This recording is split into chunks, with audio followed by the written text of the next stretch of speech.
ሰዎችን ለማሳመን የሚጠቅም ዘዴ ዴል ካርኒጌ ከተናገረው። በጋ ሲሆን ሜን ውስጥ አሳ ማጥመድ ደስ ይለኝ ነበር። በግሌ አሳዎችን ለማጥመድ እንጆሪና ክሬም ብጠቀም እወዳለሁ። በአንድ የሆነ ምክንያት ግን አሶቹ ትሎቹን እንደሚመርጡ አውቄያለሁ። ስለዚህ አሳ ለማጥመድ በሚሄድበት ጊዜ የማስበው ስለ ራሴ ፍላጎት አይደለም፣ እነሱ የሚፈልጉትን ነው የማስበው። ወጥመዱ ላይ እንጆሪና ክሬም አላስቀምጥም። ከዚህ ይልቅ አንድ ትል ወይም ፌንጣ በአሳው ፊት እያወዛወዝኩ ይህንን መብላት አትፈልግም እላለሁ። ሰዎችን ለማጥመድ ስንፈልግም ለምን ይህን ዘዴ አንጠቀምም?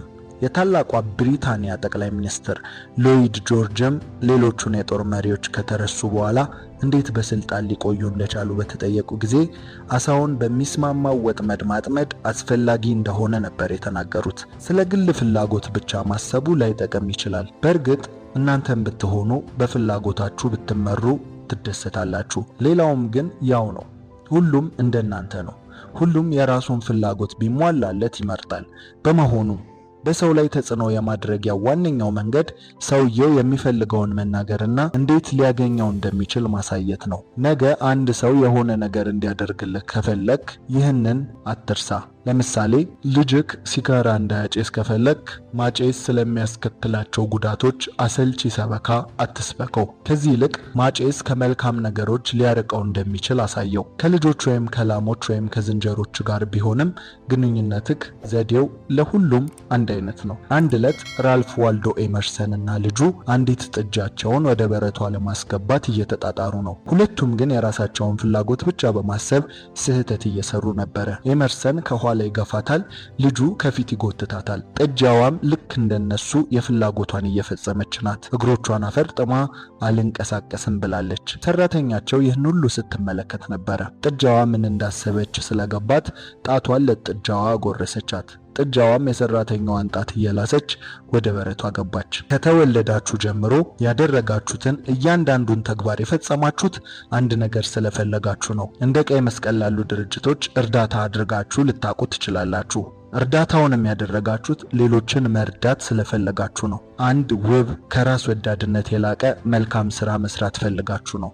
ከገንዘባችሁ በላይ ያንን ስሜት ባትፈልጉ ኖሮ ልገሳውን አታደርጉም ነበር። አንድ ነገር ግን እርግጥ ነው፣ እርዳታውን ያደረጋችሁት አንድ ነገር ስለፈለጋችሁ ነው። ሃሪ ኢንፍሉዌንሲንግ ሂውማን ቢሄቪየር በሚለው መጽሐፉ ላይ እንዲህ ብሏል። ተግባራችን የሚመነጨው ከመሰረታዊ ፍላጎታችን ነው። በንግድ ስራ፣ በቤት፣ በትምህርት ቤት፣ በፖለቲካ ወዘተ ውስጥ የሚገኙ ሰዎች ምርጥ ምክር ይስጥ ከተባሉ ምክሩ ሊሆን የሚችለው የሚከተለውን ነው። መጀመሪያ በሰውየው ውስጥ አጓጊ ፍላጎት ፍጠር። ይህንን ማድረግ የቻለ መላው ዓለም የእሱ ይሆናል። ይህንን ማድረግ ያልቻለ ጉዞ ብቻውን ይሆናል። እናንተም አንድን ሰው አሳምናለሁ፣ የሆነ ነገር እንዲያደርግልኝ እፈልጋለሁ ትሉ ይሆናል። ከመናገራችሁ በፊት ግን ቆም በሉና ራሳችሁን ጠይቁ። ይህ ሰው ፍላጎቱ እንዲያድርበት ማድረግ የምችለው እንዴት ነው ብላችሁ ጠይቁ። አንድ ወቅት ተከታታይ ትምህርት ገለጻዎችን ማድረግ ስለነበረብኝ ኒውዮርክ ውስጥ በሚገኝ አንድ ሆቴል ሰፊ አዳራሽ ለ20 ቀናት ተከራየው።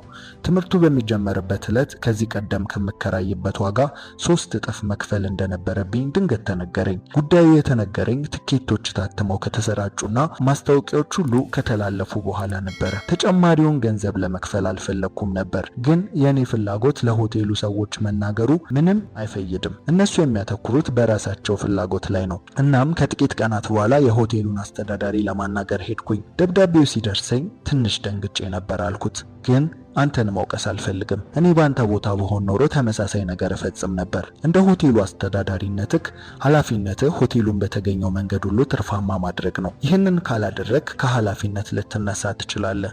አሁን የክፍሉን የኪራይ ዋጋ ከፍ በማድረግ ብትቀጥል የሚያጋጥሙህን ጥቅሞችና ጉዳቶች በዝርዝር በጽሑፍ እናስፍራቸው። አንድ ወረቀት አውጥቼ ጥቅሞችና ጉዳቶች የሚሉ አርዕስቶችን ጻፍኩኝ። ጥቅሞች በሚለው አርዕስት ስር የሚከተለውን አሰፈርኩ። አዳራሹ ነፃ ይሆናል። አዳራሹ ነፃ ከሆነ ለዳንስ ዝግጅቶችና ለስብሰባዎች ልታከራዩት ትችላላችሁ። እንደዚህ አይነት ዝግጅቶች ከተከታታይ ትምህርታዊ ገለጻዎች ይልቅ ብዙ ገንዘብ ማውጣት ስለሚችሉ ትጠቀማላችሁ። አዳራሹን ለ20 ቀን ከያዝኩባችሁ ብዙ ትርፍ ታጣላችሁ። ጉዳቶቹ በሚለው አርዕስት ስር ደግሞ እንዲህ ስል ጻፍኩኝ። በመጀመሪያ ከኔ የምታገኙት ገቢ ከመጨመር ይልቅ ትቀንሱታላችሁ። የጠየቃችሁኝን ገንዘብ መክፈል ስለማልችል እንደውም ከነጭራሹ አታገኙትም። ትምህርቶቹን በሌላ ስፍራ ለመስጠት እገደዳለሁ። ሌላም ሁለተኛ ጉዳት አለው። እነዚህ ትምህርታዊ ገለጻዎች የተማሩና የታወቁ ሰዎችን ወደ ሆቴላችሁ ይስባል። ይህ ደግሞ ለእናንተ ጥሩ ማስታወቂያ ነው አይደለም እንዴ? በጋዜጣ ላይ ለማስተዋወቅ $5000 ብታወጣ እኔ በትምህርቶቼ ላይ የምስበውን ያክል ሰዎች አትስብም። ይህ ደግሞ ለሆቴሉ ትልቅ ጉዳት አለው አይደለም? ወረቀቱን ለሆቴሉ አስተዳዳሪ እየሰጠው ሆቴሉ የሚያገኘውን ጥቅምና ጉዳት ከግምት ውስጥ አስገብተ የመጨረሻ ውሳኔህን እንደምታሳውቀኝ ተስፋ አደርጋለሁ አልኩት። በማግስቱ አንድ ደብዳቤ ደረሰኝ። የኪራዩ ዋጋ ከ300% ወደ 50% ዝቅ ተደርጎልኛል። ያስተውሉ፣ ቅናሽ የተደረገልኝ ስለ ራሴ ፍላጎት አንድ እንኳን ሳልናገር ነው። ስናገር የነበረው በሙሉ ሰውየው ስለሚፈልገው ነገርና እንዴት ሊያገኘው እንደሚችል በመጠቆም ነበረ። እንደ አብዛኛው ሰው የተለመደውን ነገር ባደርግስ ኖሮ ወደ ቢሮ መለስ ብዬ ትኬቶቹ ታትመውና ተሰራጭተው ማስታወቂያዎች ተነግረው የኪራዩ ዋጋ 3 እጥፍ ሆኗል የምትለኝ እንዴት ቢደረግ ነው? 3 እጥፍ የማይሆን ነገር ነው። ፍጹም የማይሆን ነገር ነው። ይህን ያህል ገንዘብ አልከፍልም ብለውስ ኖሮ ምን ይከሰት ነበረ? ጭቅጭቅ ተጀምሮ ይሟሟቃል።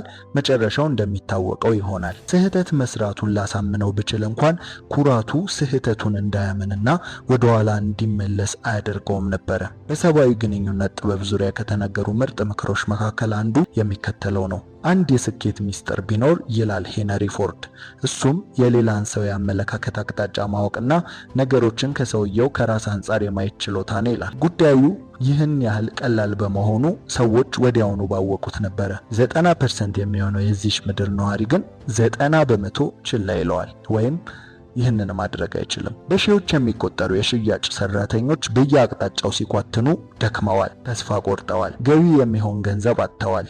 ለምን? ምክንያቱም ሁልጊዜ የሚያስቡት ስለ ራሳቸው ፍላጎት በመሆኑ ነው። እኔና እናንተ ምን መግዛት እንደምንፈልግ አያውቁም። የምንፈልገው ነገር ቢሆን ወጣ ብለን እንገዛው ነበር።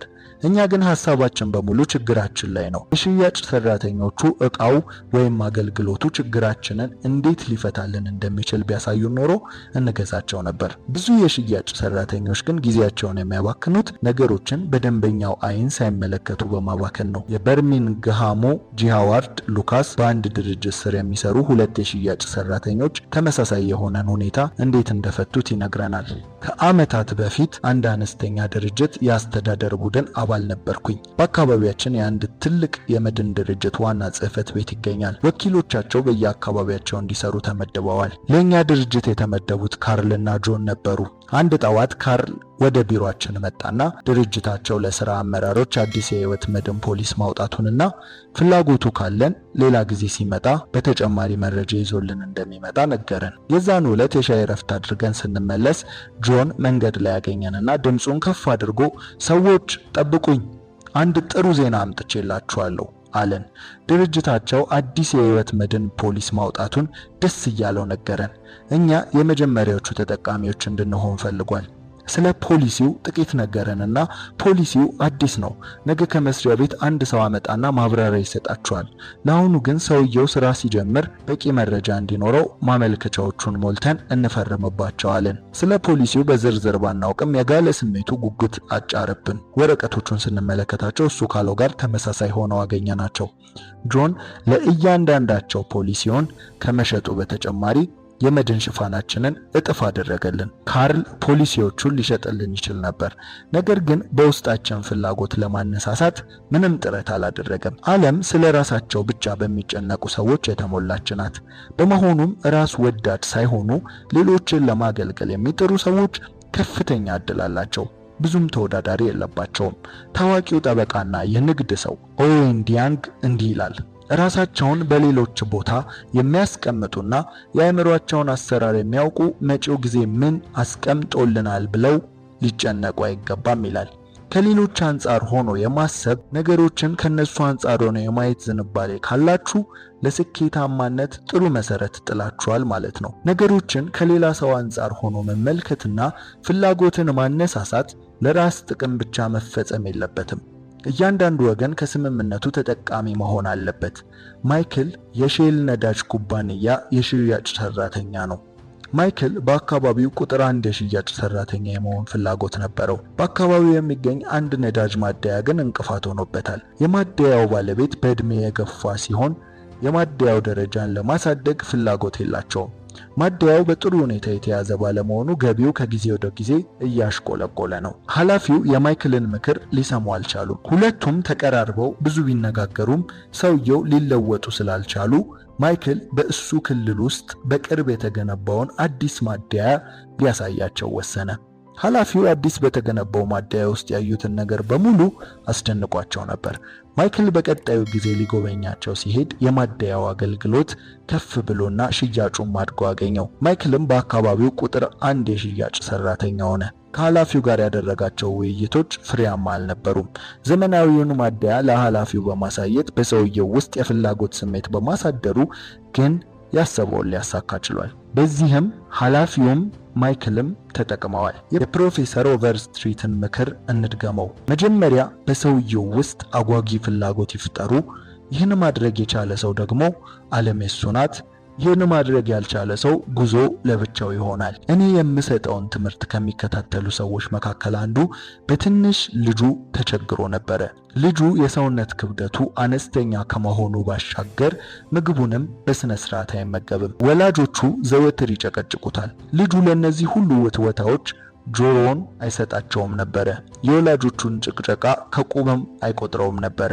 አንድ የ3 ዓመት ልጅ 30 ዓመት ለሞላው አባቱ አመለካከት ምላሽ ይሰጣል ብሎ የሚገምት ማንም አይኖርም። አባቱ ግን እንዲሆን ሲጠብቅ ነበረ። ሆኖም ሐሳቡ ከንቱ እንደቀረ በመጨረሻም ተገነዘበና ልጁ የሚፈልገው ምንድነው? የኔን ፍላጎት ከሱ ፍላጎት ጋር ማጣመር የምችለው እንዴት ነው ሲል ራሱን ጠየቀ። አባት ስለ ሁኔታው ሲያስብ ቀላል ሆኖ አገኘው። ልጁ ከቤቱ ፊት ለፊት ባለው መንገድ ላይ ወደ ታች የሚንሸራተትበት ባለ 3 እግር ብስክሌት አለው። ከቤታቸው ጥቂት አለፍ ብሎ የሚገኝ ተለቅ ያለ ልጅ አብዛኛውን ጊዜ ትንሹን ልጅ ከብስክሌቱ ላይ በግድ አስወርዶ ራሱ ያሽከረክረዋል። መጫወቻውንም የተቀማው ትንሽ ልጅ እያለቀሰ ወደ እናቱ መሄድ ልማዱ ነው። እናትም ብስክሌቱን ከትልቁ ልጅ ተቀብላ ታመጣለታለች። እንዲህ አይነቱ ነገር የተለመደ ነበረ። ትንሹ ልጅ የሚፈልገው ምንድነው? ኩራቱ፣ ንዴቱ፣ የተፈላጊነት ስሜቱ በአንድነት ተደምረው ብስክሌት የሚቀማውን ትልቅ ልጅ እንዲያሸንፍ ያነሳሱታል። እናቱ የምታቀርብለትን ምግብ ቢመገብ ትልቁን ልጅ ማሸነፍ እንደሚችልና ከዚያም ወዲያም ችግሩ እንደማይፈጠርበት አባቱ ነገረው። ልጁ በሰውነት አድጎ የሚያስቸግረውን ትልቁን ልጅ ለማሸነፍ ሲል የሚቀርብለትን ሁሉ መመገብ ጀመረ። ይህንን ችግር የፈቱት ቤተሰቦች ሌላ ችግር ተጋረጠባቸው። ልጁ አልጋውን የማበስበስ መጥፎ ልማድ አለበት። የሚተኛው ከሴት አያቱ ጋር ነው። አያቱ ጠዋት ተነስተው ተመልከት ምን እንዳደረክ ይሉታል። እኔ አይደለሁም ይላቸዋል። ቢቆጡት ሊያሳፍሩት ቢሞክሩ እሱ እንደሆነ አልጋውን ከማርጠብ አልታቀበም። እናም ይህ ልጅ ከዚህ ልማዱ እንዲወጣ ምን ማድረግ አለብን ሲሉ ጠየቁ። ምንድነው የሚፈልገው? የአያቱን አይነት ሳይሆን የአባቱን አይነት የሌሊት ልብስ መልበስ ይፈልጋል። አያቱ የፈለገውን አይነት ልብስ ሊገዙለት ፈቃደኛ ሆኑ። ሁለተኛ የራሱ አልጋ እንዲኖረው ይፈልጋል። አያቱ ይህንን ተቃወመ። እናቱ ወደ አንድ መደብር ወሰደችውና ሻጯን ጠቀስ አድርጋ ይህ ልጅ ዕቃ ሊገዛሽ ይፈልጋል አለቻት። ሻጯም ትንሹ ልጅ ምን ላሳየ ብላ የተፈላጊነት ስሜት ፈጠረችበት። ቁመቱን ለማርዘም በእግሮቹ ጣቶች እየቆመ ለራሴ አልጋ መግዛት ፈልጋለሁ አላት። በሚቀጥለው ቀን አልጋው ቤት ድረስ መጣለት። የዛን ዕለት ማታ አባት ወደ ቤት ሲገባ ትንሹ ልጅ ወደ በር እየሮጠ አባዬ ና የገዛውትን አልጋ ላሳየ እያለ ጮኸ።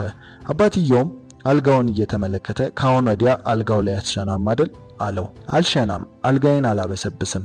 ልጁ ቃሉን ጠበቀ። አሁን አልጋው የራሱ ነው፣ የገዛው እሱ ራሱ ነው። አሁን እንደ ትልቅ ሰው የሌሊት ልብስ ለብሷል። እንደ ትልቅ ሰው መሆን ይፈልግ ነበረ። እናም ሆኗል። ዊሊያም ዊንተር አንድ ወቅት ራስን መግለጽ በሰው ልጅ ተፈጥሮ ውስጥ አስፈላጊ ከሆኑት አንዱ ነው ብሎ ነበረ። ይህንን ስነ ልቦና ለምን ወደ ሥራ አንወስደውም? አንድ ጥሩ ሐሳብ ሲኖረን ሌሎች የኛን ሐሳብ እንደሆነ እንዲያስቡ ከማድረግ ይልቅ ለምን ሐሳቡን ራሳቸው እንዲያብሰለስሉት አንፈቅድላቸውም? እንዲህ ስናደርግ እንደ ራሳቸው ይወስዱትና ወዲያውኑ ፍሬያማ ያደርጉታል።